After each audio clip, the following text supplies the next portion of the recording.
William Thompson gazed out at the city through the window of his office on the top floor of the Empire Business Center. At 45, he commanded a business empire that made him one of the wealthiest men in the United States.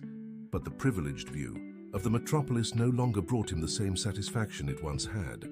His brown eyes, slightly shadowed by faint dark circles, fixed on a distant point where the skyscrapers gave way to more modest buildings. That September morning, something was bothering him. It wasn't the usual discomfort with meetings or corporate decisions. It was something deeper, a restlessness he couldn't quite name. His gaze fell on a yellow folder on his desk, documents related to an old real estate investment on the outskirts of the city, an abandoned building he had purchased 5 years ago. Mr. Thompson. His secretary's voice brought him back to reality. Your wife, Mrs. Eleanor, is online too. William hesitated for a moment before answering. Eleanor? William, have you completely forgotten? We have an appointment with Dr. Paul this afternoon. Eleanor's voice sounded tense, as it always did when he forgot about a commitment. I didn't forget, Eleanor. I just need to take care of one thing first, he lied, feeling the weight of guilt. Actually, I'm going to make a quick visit to that building in Sunset Village. The silence on the other end of the line was telling. That failed project? William, please don't start with that again. You know how I feel about that place. It's just a technical visit. I need to assess the condition of the property, he said, his voice taking on a conciliatory but firm tone. I will be at the office at 4 as agreed. After hanging up, William adjusted his Italian tie and grabbed his jacket. Susan, cancel my morning meetings. I'm going on a field visit. In the executive elevator, alone with his thoughts, William reflected on his life. His marriage to Eleanor, once full of camaraderie, had turned into a relationship marked by silence and unspoken demands after the accident that left her wheelchair-bound. The abandoned building, purchased in a moment of business impulse, had become a symbol of the tensions between them. His personal driver, James, was already waiting for him in the garage with the armored Mercedes. Sunset Village, sir? Yes, James, and call for additional security. During the ride, William watched the city transform. The mirrored buildings gave way to simpler constructions. The well-paved streets yielded to less maintained roads. It was a different world from his own, a parallel universe that existed just a few kilometers from his privileged reality. The one building, a 5-story structure with peeling paint and broken windows, stood like an urban ghost. Colorful graffiti contrasted with the gray walls, creating a strange beauty amidst the decay. Sir, I don't think it's wise to go in alone. James expressed his concern as 2 security guards positioned themselves strategically. I'll be fine, you can wait here. William adjusted the gold watch on his wrist, an automatic gesture he made when he was nervous. As he entered the building, silence enveloped him like a heavy cloak. His footsteps echoed through the empty hallways, stirring up small clouds of dust. The air was thick with the smell of mold and abandonment. Through the broken windows, beams of light created ghostly patterns on the dirty floor. It was on the 3rd floor that something caught his attention. A subtle, almost imperceptible movement came from one of the darkest corners of the room. William hesitated, his rational mind warning him of the risks, but something stronger compelled him to investigate. In the corner of the room, partially hidden by some debris, was a boy. He couldn't have been more than 10 years old, his worn and dirty clothes painfully contrasting with his youth. He was unconscious, his breathing faint but noticeable. Time seemed to freeze. William, the man who had built an empire based on cold, calculated decisions, felt something stir in his chest, a long, dormant emotion. Without a second thought, he grabbed his phone. James, call a private ambulance immediately, and not a word about this to Mrs. Eleanor for now. As he waited for help, William couldn't take his eyes off the boy. There was something about him, something familiar that deeply unsettled him. It was as if fate had orchestrated this encounter, as if every decision in his life, including the seemingly pointless purchase of that building, had converged on this moment. St. Luke's Hospital was an oasis of modernity and efficiency in Chinmantin, the heart of Chicago. Its sterile, silent hallways stood in stark contrast to the chaotic environment of the abandoned building. William remained seated in the VIP area of the emergency room, his Italian suit slightly wrinkled from the morning's tensions. The doctor's words still echoed in his mind. Malnutrition, dehydration, exhaustion. His phone vibrated for the 10th time, Eleanor again. He knew he couldn't delay that conversation any longer. With a heavy sigh, he answered, "Where are you?" Eleanor's voice overflowed with a mix of concern and irritation. "I've been waiting for you for an hour at Dr. Paul's office." "Eleanor, something happened." William hesitated, carefully choosing his words. "I found an unconscious child in the building at Sunset Village. I'm at St. Luke's." The silence that followed was deafening. When Eleanor finally spoke, her voice was heavy with disbelief. "You brought a stranger to our hospital? William, have you lost your mind?" "I couldn't leave him there, Eleanor. He's just a child. A child who could be part of some scheme, William. Don't you see the risks? And our appointment? Once again, your impulsive decisions are affecting our plans." William closed his eyes, feeling the weight of his wife's words. Since the accident that left her in a wheelchair, Eleanor had developed an almost pathological distrust of the outside world. Her voluntary isolation in their Beverly Hills mansion had become her comfort zone, and any threat to that bubble of safety was met with fierce resistance. "We can reschedule the appointment, Eleanor. This is an emergency." "Emergency?" Her voice rose an octave. "Your emergency is some street kid you don't even know? What about your wife, William? How long has it been since we had an emergency?" The arrival of Dr. Martinez interrupted the argument. William hung up the phone, promising himself he would deal with the consequences later. The doctor, a gray-haired man with a calm expression, brought preliminary results. "Mr. Johnson, the boy is stable now. Besides malnutrition, we found some old bruises, suggesting he may have been through difficult situations. But the most intriguing..." The doctor paused, consulting his notes. "He has a very peculiar birthmark on his right shoulder." William felt a shiver run down his spine. "What kind of mark?" "A crescent-shaped spot. Quite distinctive, actually. I thought it important to mention because it's hereditary." William finished, his voice almost a whisper. Unconsciously, his right hand touched his own shoulder, where he bore the same mark. The doctor raised his eyebrows, surprised. "Exactly. Do you know any relatives of the child?" William felt the world spin. Long-suppressed memories began to surface. Elizabeth, his first love, the woman he had left behind when he decided to follow his father's plans to expand the family business. The last time he had seen her was 11 years ago, when she had desperately tried to talk to him, but he was too busy with the merger that would make him a billionaire.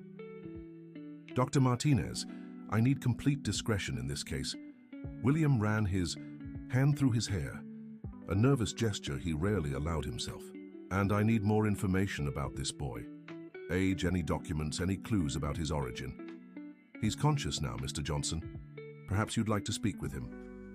William hesitated. For the first time in years, he felt fear. Not the kind of fear he felt when closing big deals, but a visceral primal fear. What if his suspicions were correct? How would it affect his life, his already fragile marriage, his public image? What's his name?" "Michael." The doctor checked his notes again. He said his name is Michael. The name hit William like a punch. Michael was the name of Elizabeth's father, the name she always said she would give to her first child. The coincidences were piling up, forming a puzzle he was afraid to complete. At that moment, his phone buzzed again. It was a message from James. "Sir, Mrs. Eleanor has just arrived at the hospital. She's on her way to the emergency room." William felt his stomach drop. On one side, a boy who could be the link to a past he had tried to bury. On the other, his wife, who was already showing clear signs of not accepting this situation. And in the middle, him, William Thompson, the man who had always kept control of everything, now found himself adrift in a sea of emotions and unpredictable consequences. The sound of Eleanor's wheelchair echoed through the hospital hallway before William could even see her. He knew that rhythm, that cadence his wife gave to her movements, faster when she was irritated, like now. George, his personal assistant, of over a decade, followed close behind, carrying her bag. and wearing a worried expression on his face. "Where is he?" Eleanor asked as soon as she spotted her husband, her green eyes flashing with indignation. Even seated, she managed to emanate a commanding presence, accentuated by her navy blue silk outfit and perfectly styled hair. William gestured for George to step away, giving them privacy. "Eleanor, we need to talk calmly." "Calm?" She laughed, a humorless sound. "You cancel our appointment, important for my recovery, because of a street kid, and you want me to be calm?" "It's not that simple." Ricardo bent down to meet her eye level. "There's something you need to know." Before he could continue, Dr. Martinez reappeared in the hallway. "Mr. Thompson, Michael is asking for you. He seems quite anxious." Eleanor turned her chair sharply toward the doctor. "Michael? You're already on a first-name basis, I see. Doctor, I want to know exactly what kind of risks this boy poses. Diseases, background." "Eleanor!" Ricardo's voice came out louder than he intended, drawing curious glances from the nursing staff. "Please don't do this." "Do what, Ricardo?" "Try to protect our family. Someone needs to think about the consequences, since you're too busy playing." "The hero." Dr. Martinez cleared his throat discreetly. "Mrs. Thompson, I can assure you that all safety and health protocols are being followed. Michael is just a child who needs help." "Everyone needs help in this country, Doctor. But why my husband, of all people?" Eleanor stopped abruptly upon noticing the expression on William's face. In 15 years of marriage, she had learned to read every nuance of that face. "What aren't you telling me, William?" At that moment, a noise from the bedroom caught everyone's attention. Michael had gotten out of bed and was standing at the door, his large brown eyes strikingly similar to William's, watching the scene. Wearing a hospital gown that seemed too big for his thin frame, he exuded a fragility that contrasted with the determination in his gaze. "Sorry," his voice was soft but firm. "I didn't mean to cause trouble." Eleanor visibly paled. The boy not only had William's eyes but also his mannerisms, the way he slightly tilted his head when speaking, how he kept his hands clasped in front of his body. It was like seeing a younger version of her husband. "William," her voice trembled, "what's going on here?" Michael took a hesitant step forward. "You own that building, don't you? I've seen your pictures in the papers. And also..." He unconsciously touched his right shoulder, where the birthmark was. William felt the world closing in around him. The words he needed to say were stuck in his throat. How could he explain to Eleanor that before her there was Elizabeth? How could he tell her that this boy carried not only his birthmark, but also his blood? "Mrs. Eleanor," a young nurse approached timidly. "We need to change your bandages. It's time for your procedure." "My bandages can wait," Eleanor replied curtly, her eyes fixed on Michael. "How old are you, boy?" 10 years and 8 months, Michael answered promptly, then added, "My mother always made sure to celebrate every month." The use of the past tense didn't go unnoticed by anyone. Eleanor closed her eyes for a moment, as if trying to process the information. 10 years and 8 months, exactly the period when William had taken that extended trip to Bethlehem, just before he met her. "Your full name?" she demanded, her voice trembling slightly. "What is your full name?" Michael glanced at William before answering, as if seeking permission.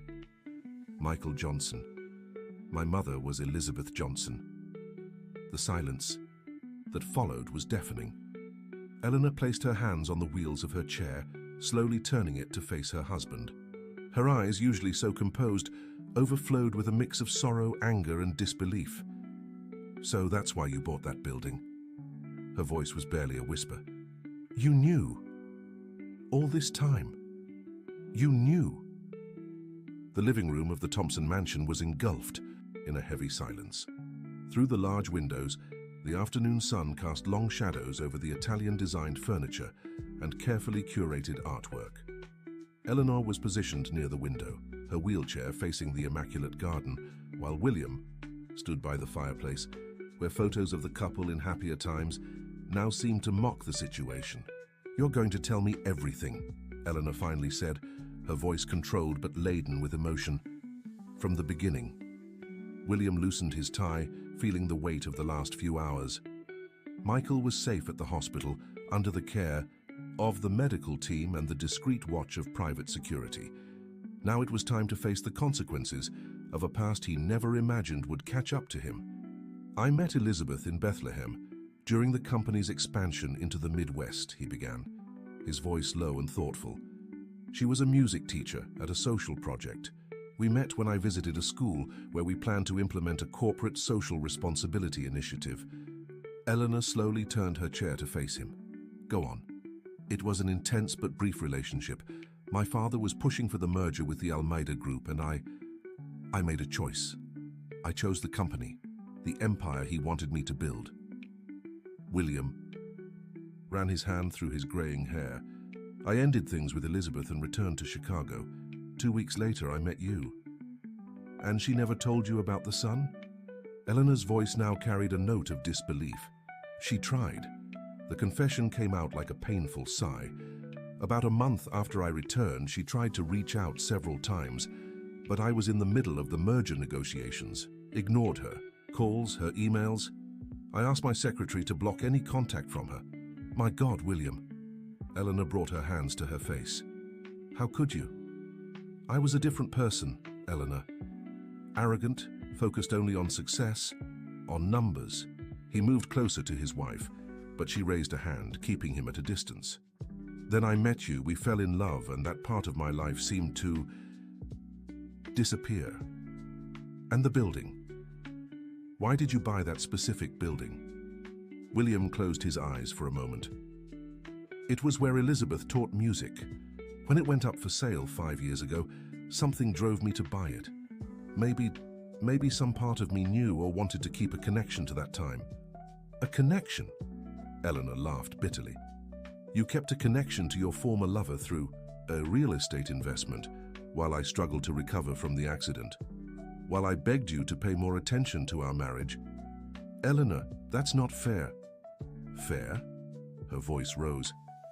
"I want to talk about fairness, William. What's fair for that boy who grew up without a father?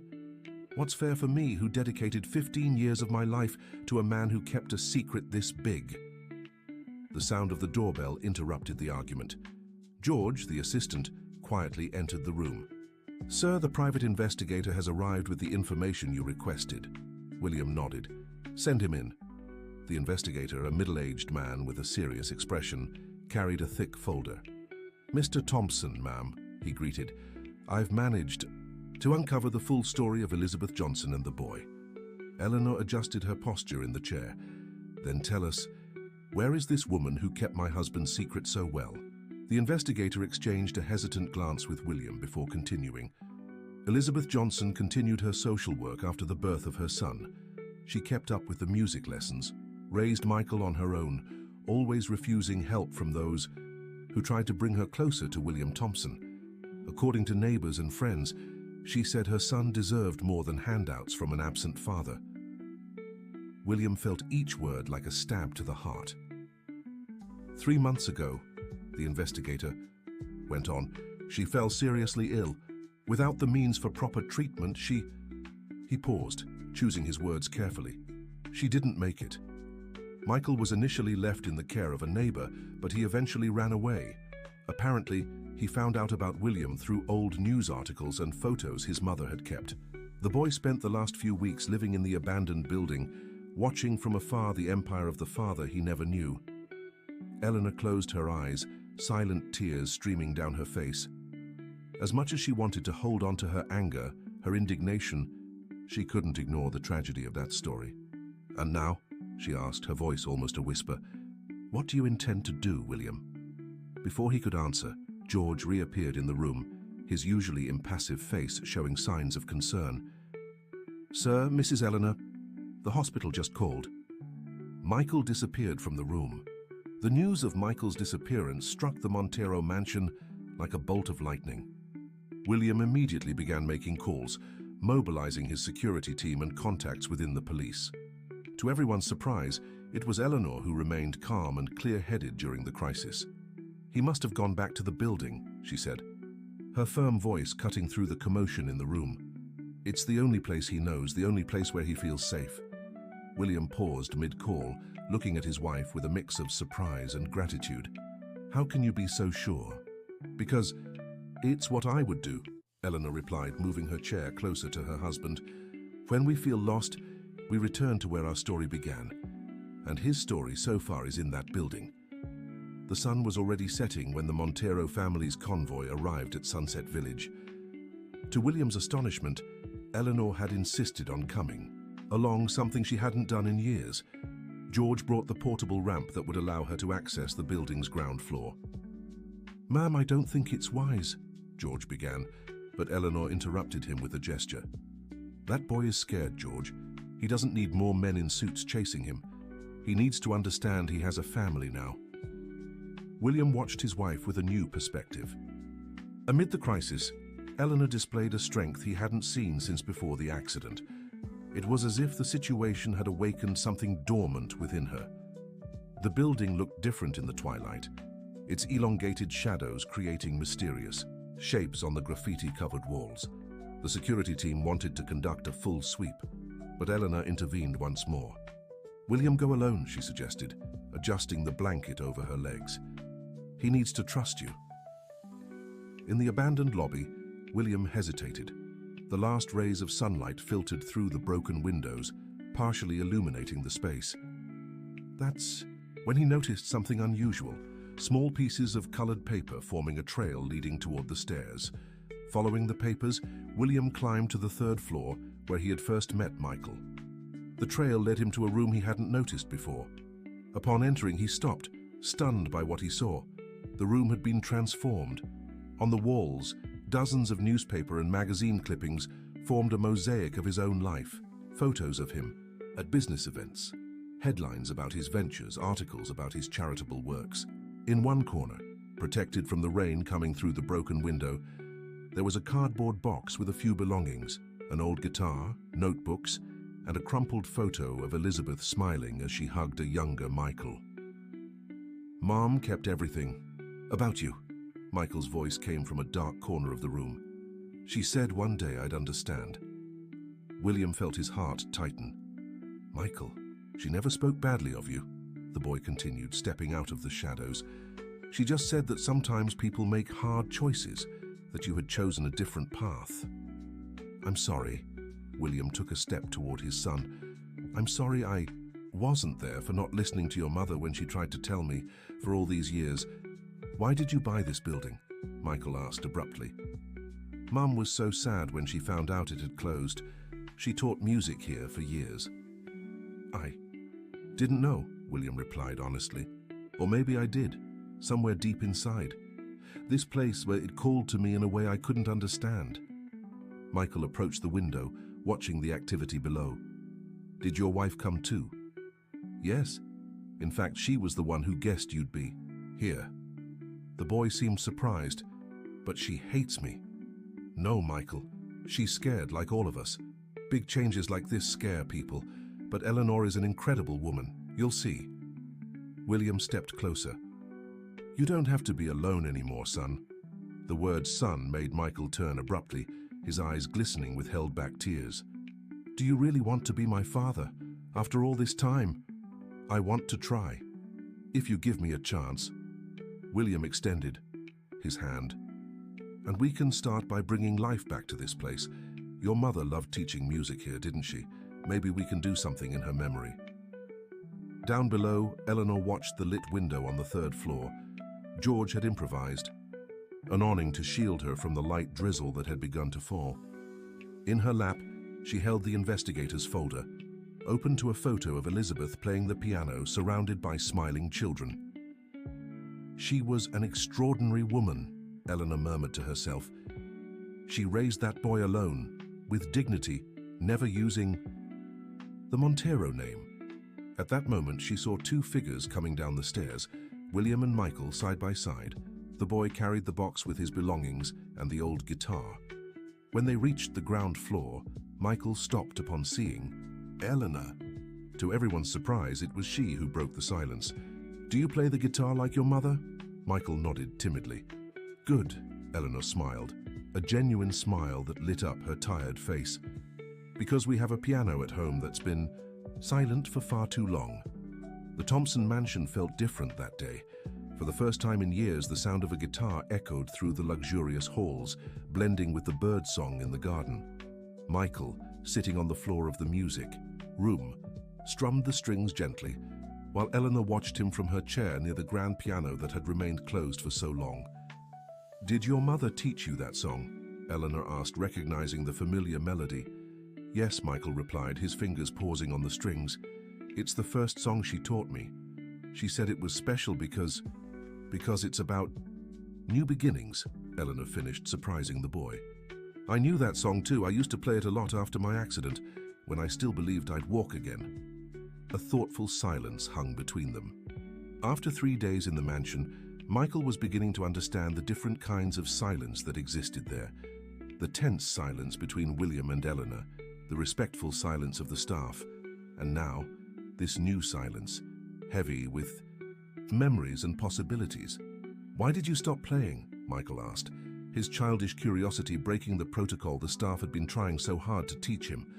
Eleanor turned her chair toward the piano, her hands resting gently on the closed lid. "Because sometimes it's easier to give up than to keep trying." She paused, as if reconsidering. "But your mother didn't give up, did she? Even through the hardships, she kept teaching music. She used to say that music heals the soul." Michael smiled, a smile so reminiscent of Elizabeth that it made Eleanor's heart ache.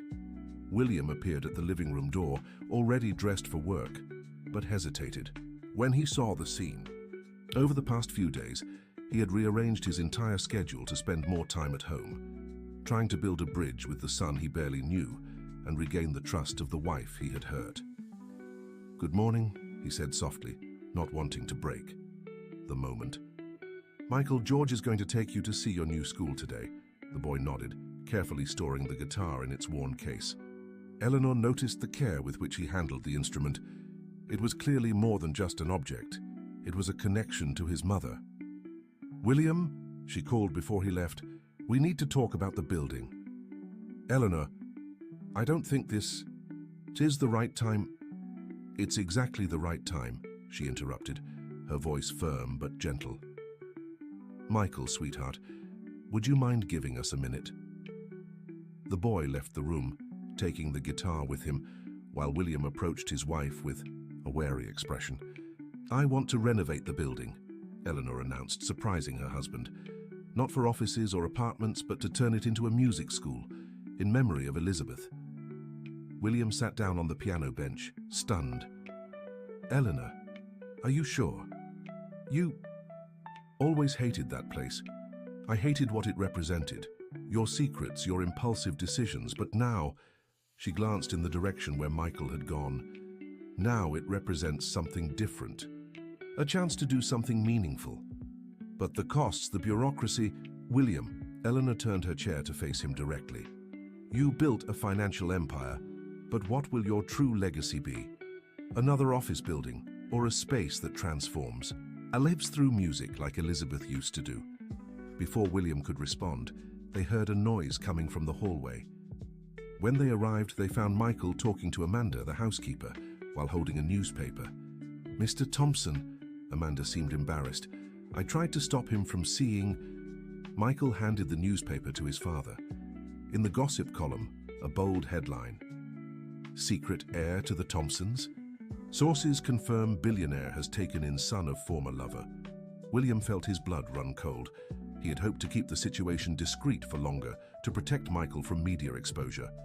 Eleanor, however, surprised everyone once again. "Let me see that." She took the newspaper. "Well, since they want a story, let's give them a real one. Not about scandals or secrets, but about transformation and music." "How so?" Michael asked, confused. "We're going to turn that building into the best cultural center in the outskirts," Eleanor smiled, a determined gleam in her eyes. "And you, dear, are going to help me choose the music teachers. After all, your mother taught you well what makes a good teacher." William watched in awe as his wife, who just days ago had completely rejected the idea of Michael in their lives, now laid out ambitious plans that not only included the boy, but also honored Elizabeth's memory. "And the piano?" Michael suddenly asked. "Are you going to start playing again?" Eleanor looked at the instrument through the open door of the music room. Maybe it's time to try again, but first, she smiled at the boy, you need to teach me that song about starting over. The afternoon sun illuminated the model of the future Elizabeth Johnson Cultural Center, positioned at the center of the meeting table. Eleanor, surrounded by plants and blueprints, led the meeting with an energy she hadn't shown in a long time. Beside her, Michael watched in fascination the miniatures of what would become the transformation of the building that had once been his refuge. The main auditorium will have a capacity of 200 people, explained the architect, moving small pieces on the model. And each floor will have classrooms specially designed for music, with proper acoustic treatment. What about the terrace? Michael asked timidly. Mum always said she wanted to hold performances there under the stars. Eleanor smiled, making a note. Paul, can we adapt the project to include a performance space on the terrace? The architect began to respond, but was interrupted by the abrupt arrival of William. His usually composed face showed signs of concern. Eleanor, Michael, we need to talk, he said, dismissing the professionals from the room with a gesture. When they were alone, he continued, we have a problem. Councilman Mendez is creating obstacles for the project's approval. What kind of obstacles? Eleanor asked, her expression hardening. He claims concerns about local traffic impact, noise, but we know that's not it. William sat down heavily. He has real estate interests in the area and doesn't want a social project there. Michael, who had remained quiet, surprised everyone. The residents can help. They've always supported Mum's classes. Eleanor and William exchanged glances. It was easy to forget that Michael, despite his young age, knew that community intimately. What do you mean, son? William asked, the word son coming more naturally each time. Mrs. Zeta from the bakery, Mr. Jose from the grocery store, Marina from the pharmacy. They all knew Mom, and they all have kids who wanted to learn music. If they hear about the project, a public hearing, Eleanor finished, her eyes shining. William, what if we organized a performance? Something to show the community and the press what we plan to do. It would be risky, William pondered. Councilman Mendez has influence. But he doesn't have the music, Michael interrupted, running to his backpack. From it he pulled out a worn notebook. Mom kept the names of every student who came through here. Some of them play in orchestras, now or teach. Eleanor took the notebook carefully as if it were a treasure. On the yellowed pages, Elizabeth's delicate handwriting listed names, dates, dreams fulfilled through music. William, she called softly. Remember what you told me when we first met? That some battles aren't won with money or power, but with heart? He nodded, remembering how he had won over Eleanor, then a promising pianist who was wary of wealthy businessmen. Then it's decided, Eleanor continued. We'll hold an event right here, in the building. Something simple but meaningful. Michael can play. We can invite some of the old students. Can I play that song you're learning on the piano? Michael asked, hopeful. Eleanor's face lit up. In recent weeks, she had started playing again, first hesitantly, then with growing confidence. Michael accompanied her on the guitar, and their music sessions had become a precious moment of connection. Of course you can, dear. In fact, she looked at William. I think it's time to bring the piano from the mansion here. This place needs music again.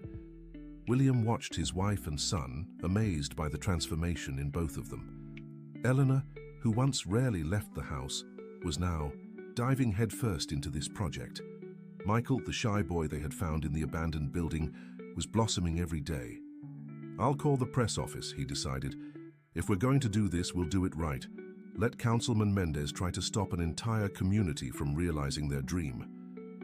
And there's one more thing, Michael added, his voice trembling slightly, with emotion. I found this yesterday when I was helping clean one of the rooms. He pulled a folded and worn piece of paper from his backpack. Eleanor and William moved closer to see. It was an old poster, announcing a piano recital by a young Eleanor before the accident. In the corner of the paper, a note in Elizabeth's handwriting, to remember that music never abandons those who truly love it. Eleanor felt tears in her eyes.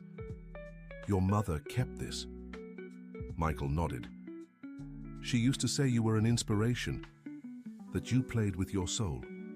I think I think she would be happy to see you playing again." William hugged his son, while Eleanor held the poster close to her chest. Outside, the sun began to set, painting the sky in golden hues. From somewhere nearby, the distant sound of a guitar could be heard, as if the city itself was ready to embrace that dream of transformation. The week leading up to the event was a whirlwind of activity in the old building. Workers tirelessly ensured the structural safety of the place, while community volunteers helped with cleaning and organizing. Eleanor, from her wheelchair, coordinated everything with a precision that even impressed William. "Mrs. Eleanor," Mrs. Zeta, the bakery lady, approached carrying a box of treats. "I brought some snacks for the people working, and look who I found." Behind her, a young woman around 25 years old carried a cello. "I'm Marina, Mrs. Eleanor. I was Mrs. Elizabeth's student for 5 years. When I heard about the event, I rushed to offer to play." Eleanor smiled, moved. In recent days, dozens of Elizabeth's former students had shown up, each with their own story, each with an instrument and a dream that had begun in that very building. Michael, who was helping organize sheet music in a corner, ran over to them. "Marina, I recognized you from the photos in Mom's notebook. You're in the city orchestra now, aren't you?" The young musician hugged the boy. "Yes, I am. And it was your mother who gave me the first chance to play a cello. She managed to borrow the instrument and gave extra lessons without charging anything." The moment was interrupted by the hurried arrival of George, William's assistant. "Mrs. Eleanor, we have a problem. Councilman Mendez is outside with city inspectors." Eleanor straightened up in her chair. "Michael, dear, go help Mrs. Zeta with the snacks. Marina, can you accompany him?" When they were alone, George continued. "They are alleging irregularities in the renovation. They say they are going to halt the project." "Call William immediately," Eleanor ordered, steering her chair toward the building's entrance. Outside, Councilman Mendez, a burly man in an ill-fitting suit, was gesturing to a group of inspectors. "Mrs. Thompson," he smiled, a smile that didn't reach his eyes. "What a surprise to find you here so far from your comfort zone." "Councilman," Eleanor replied with studied calm, "to what do we owe the honor?" "Just fulfilling my duty to the city. We received complaints about irregular construction, potential safety risks." "All permits are in order," Eleanor interrupted. "Our lawyers can confirm that."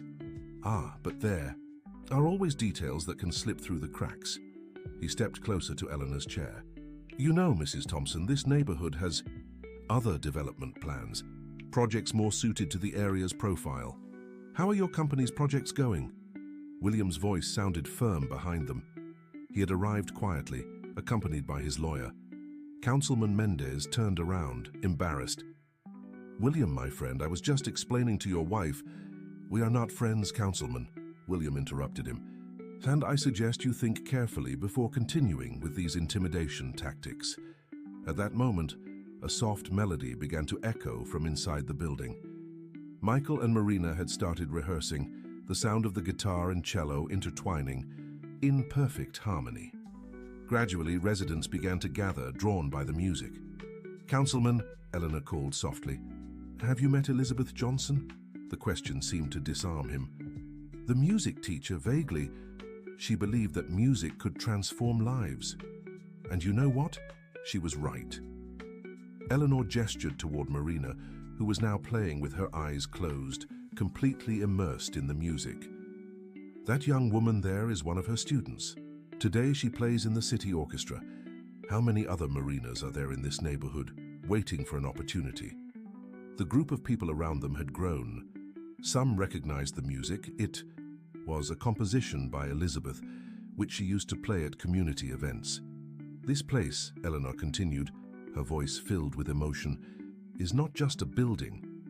It's a dream that Elizabeth kept alive for years, and now we have the chance to make it grow. Do you really want to be remembered as the man who tried to stop this?" Councilman Mendez looked around, aware of the community's eyes on him. His red face betrayed his discomfort. "Well," he cleared his throat, "perhaps we can revisit some issues, as long as everything is within the regulations, of course." "Great," William smiled, placing a hand on the councilman's shoulder. "Why don't you come in and see the project? We even have a special presentation on Saturday. You're invited."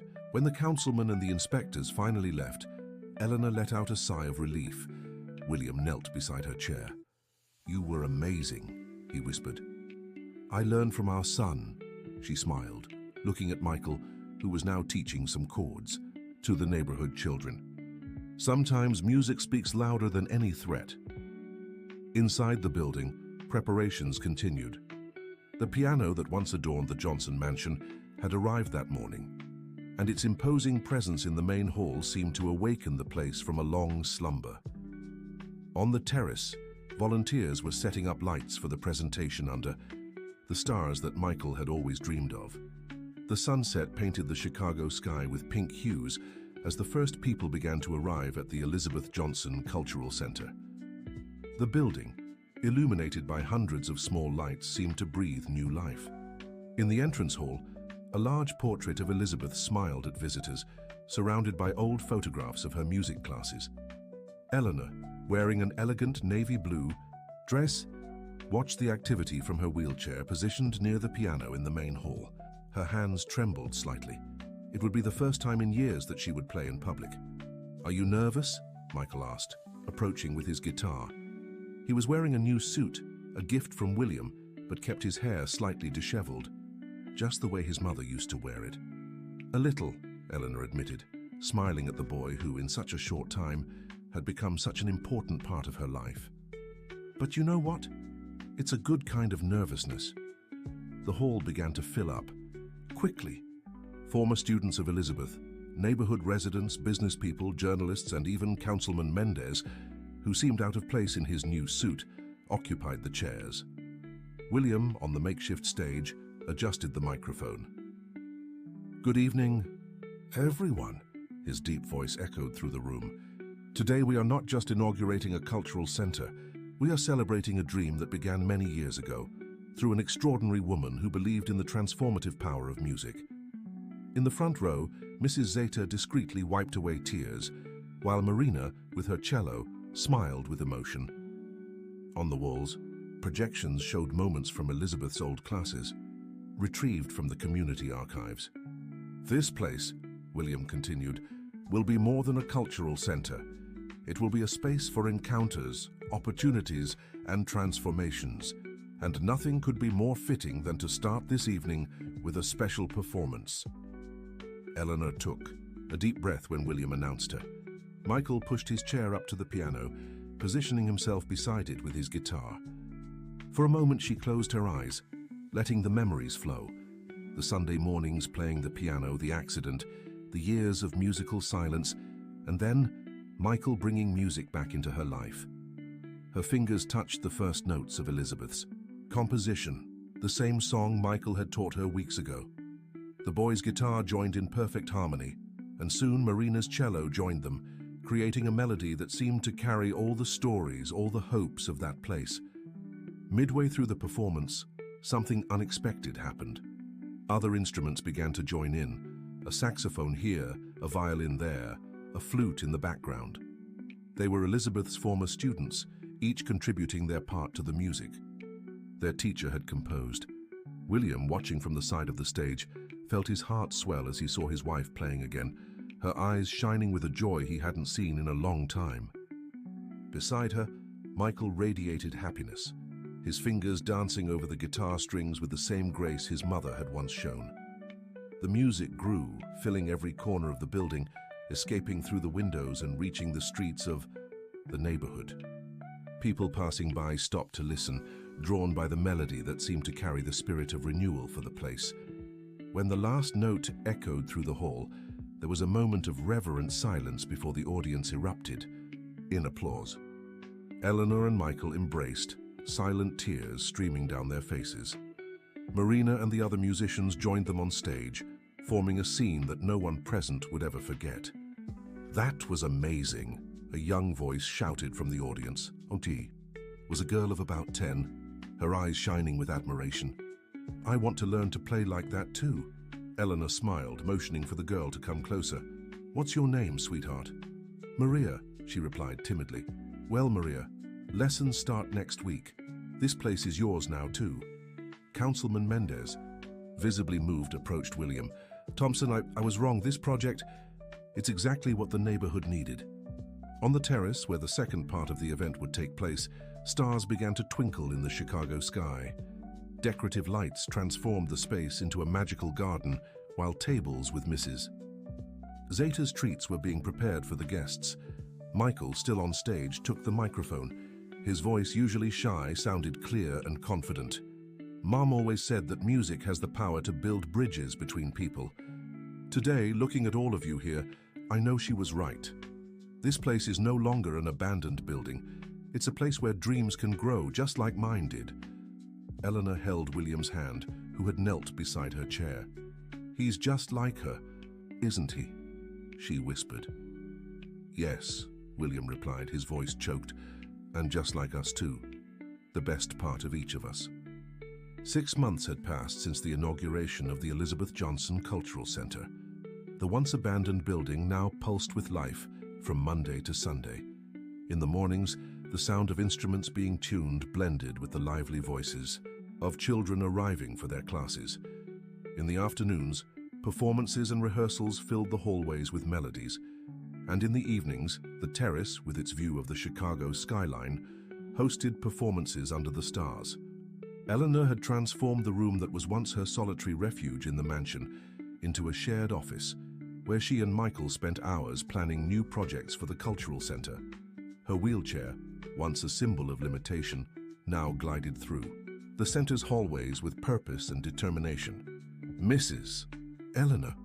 Maria, the girl who had been enchanted by the inauguration performance, ran up to her carrying a folder of sheet music. "I did it! I'm going to play in the end-of-semester performance." Eleanor smiled, adjusting the girl's posture. "Of course you did, dear. You've been practicing so much." On the other side of the room, Michael was guiding a group of beginner guitar students. His gentle way of teaching reminded her so much of Elizabeth that sometimes Eleanor found herself watching him, amazed at how life had its own paths of healing and redemption. William, who used to spend his days holed up in the company office, now reserved every Wednesday to be at the cultural center. That afternoon, he was sitting with a group of local businessmen, discussing partnerships to expand the project. "The impact on the community has been extraordinary," he explained, showing photos of the events and classes. "We have a waiting list of over 200 children wanting music lessons." "It's impressive how you've changed, Thompson," commented one of the businessmen. "A year ago, you only talked about profits and acquisitions." William smiled, looking through the window where he could see Eleanor teaching music theory to a group of adults. "Sometimes we need to lose something to find something much greater." By the end of that afternoon, as the sun was setting, the Thompson family gathered on the terrace. Michael had something special to show. "I found this among Mom's things," he said, pulling a yellowed envelope from his backpack. "It's a letter she wrote to me just before she passed." Eleanor held the boy's hand while William sat beside them. Michael carefully opened the letter and began to read. "My dear Michael, if you're reading this letter, it means you've found your way to your father. I know you must be confused, maybe even angry, but I want you to know that every decision I made was with your well-being in mind. William is a good man, even if he lost his way for a while. Music teaches us that sometimes we need pauses in the melody to find the right rhythm. Take good care of our guitar and never stop playing. Music has the power to bring people together, to heal wounds, to build bridges where there were once only walls, and most importantly, allow yourself to love your new family. Love, like music, doesn't diminish when it's shared. It multiplies. With all my love, Mom." Silent tears streamed down Eleanor's face. William hugged his son, his own vision, blurred by emotion. "She always knew, didn't she?" Eleanor asked softly. "She always knew that one day we'd find each other."